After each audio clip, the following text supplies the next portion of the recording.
It's Guido coming at you with a Tactics Talk. Welcome back. Thanks for tuning in and good morning. We're having a good morning. Got my coffee. Hey, we're going to circle back. Oh, man. We're going to go back and talk a little bit about reactions. A little bit about reactions again, because I had another good example here in my Strv 74. A tank that I'm working on my 100 battle challenge. I'm probably about 75, 76 battles into this one. This is a pretty cool little tank. It's a lot like an Easy 8, but better.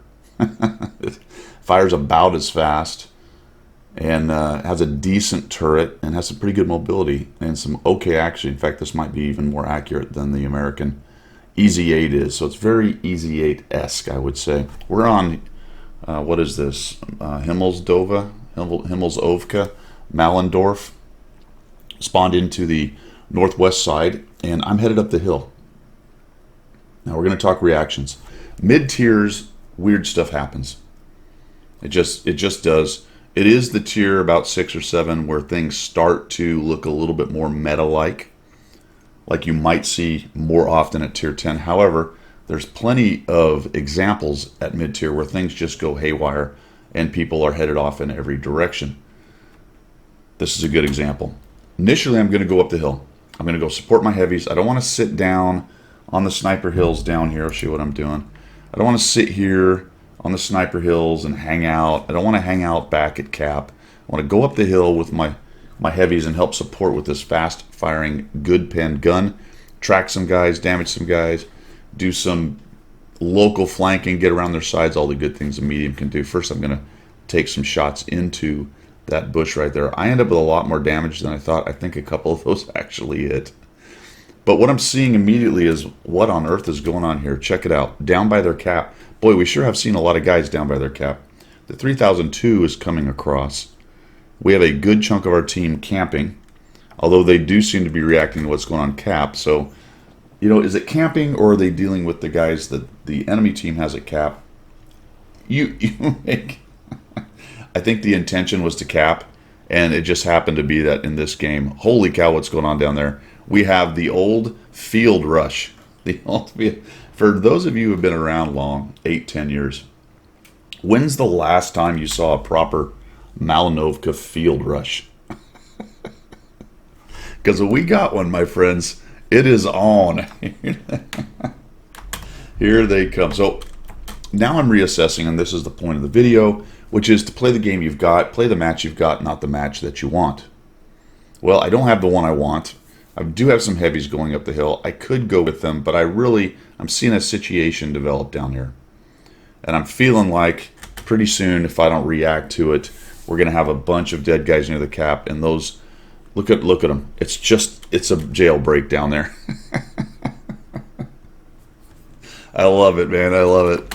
The Super Chaffee's up in our face. The Jackson's probably going to get wiped out pretty soon. We do have some guys reacting. I don't know if our HT number 6 is even in the fight yet. He looks like he's AFK. I don't think he's even moved. The enemy 3601H drowns trying to get across. That's helpful. The Jackson dies as suspected, and I just turn around and come back. Just going to turn around and come back. Based on what I'm seeing, they may send some guys up the hill, but it's probably not that many, to be quite honest. And we have 3 of our big heavies going up there. So why don't I just go over here to what is the actual critical part of the fight right now and try to farm these guys. Now, normally, I don't want to camp, and I don't want to push across and go after their campers, but these are part of their aggressive tanks.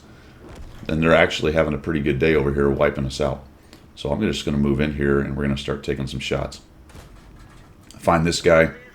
He's joined the fray. I don't know what went through their minds. I don't know if maybe there was some calm and somebody said field rush, or they were all going to camp, but they saw a bunch of guys running across, so it seemed like a good idea. More than likely, they're getting shots because they're going to light guys who are camping by the cap. So I'm just going to take advantage of that fact that they've got some crossfire set up on themselves here.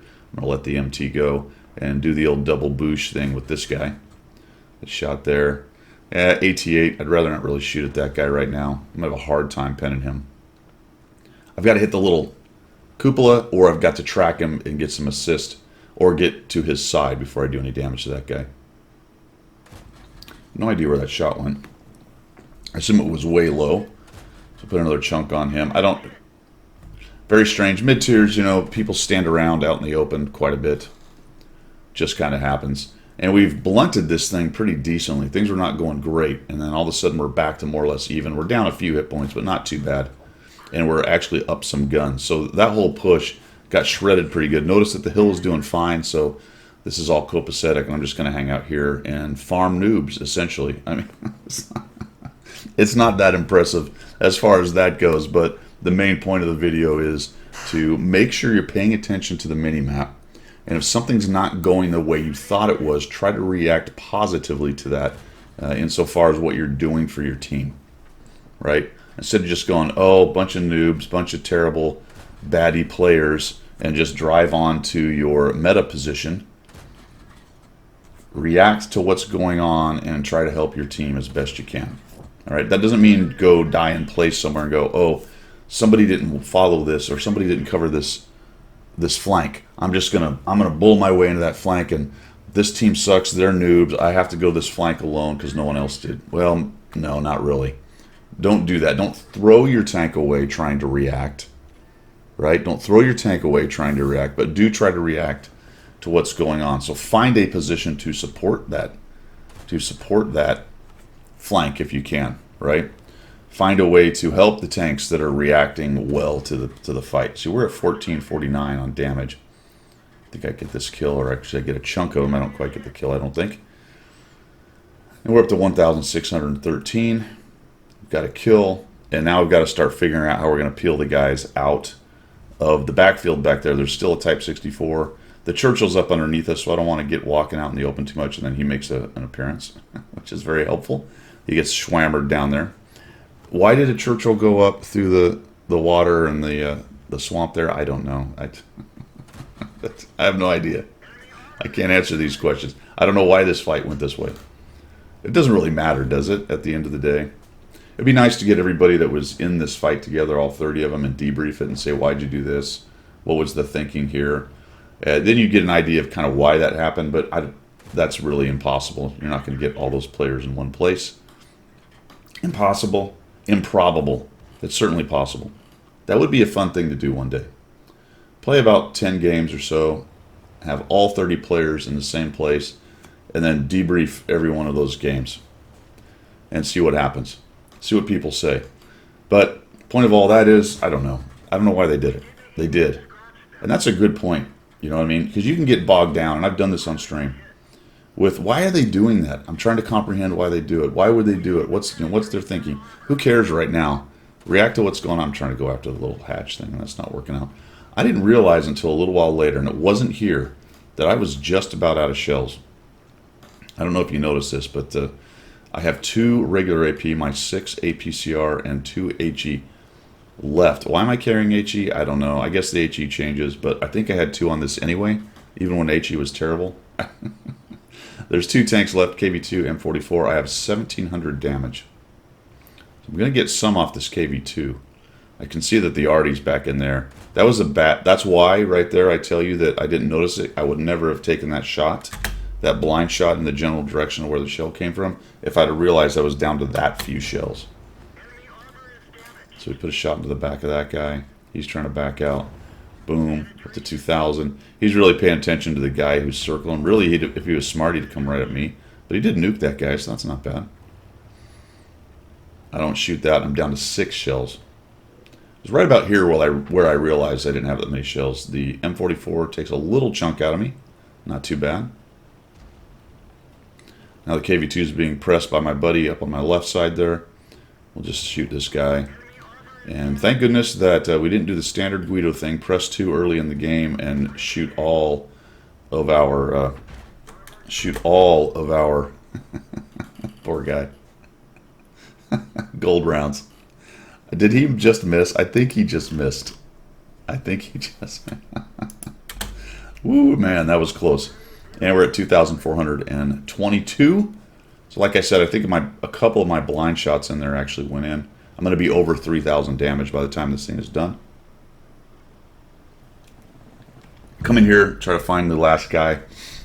So I just wanted to show this one as another example of reactions, because it's 15 humans v 15 humans, and especially at mid-tier where you're meta isn't quite as locked down.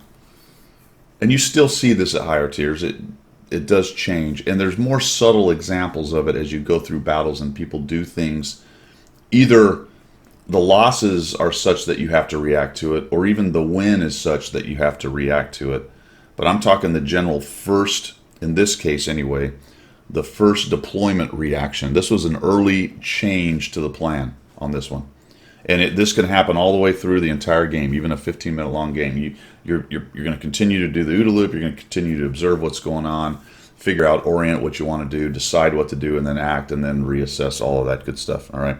Just as one example of an OODA loop, there's 14,000 of them out there with different acronyms. This case, it happened early. I looked at the initial deployment, the map, the match, and went, okay, this is where I'm going. And I had to change my mind really quickly. And I turned around and come back, and I do 3,000 damage down there. And I think I had a big part in blunting that attack right there. All right, we had plenty of guys down there to shoot at him, but I ended up doing quite a bit of damage as well, and quite a bit more than my team, and we're able to take down those guys that were rushing across. Otherwise, I think it had a chance to work, a better chance, I suppose, than it did. But really, where'd they get us down to? They got us down to 4 guns, and we only beat them by 1,867 hit points. So I thought that was a good illustration of an early change of mind, where I think a lot of people would just keep on heading towards the place they were going, right? Oh, that's their problem. I'm too slow, I can't turn around. Granted, I was in a medium and I could turn around. But even if I was in a heavy, I wouldn't even have been as far up the hill. So I probably would have turned around as well in a heavy right there. So make sure you're checking the mini-map. Make sure you're thinking about what am I seeing of the enemy? Where are my teammates? And what can I do about it, if anything? All right, I hope that helped. Let me know what you think down below. That's all I've got, and we will see you.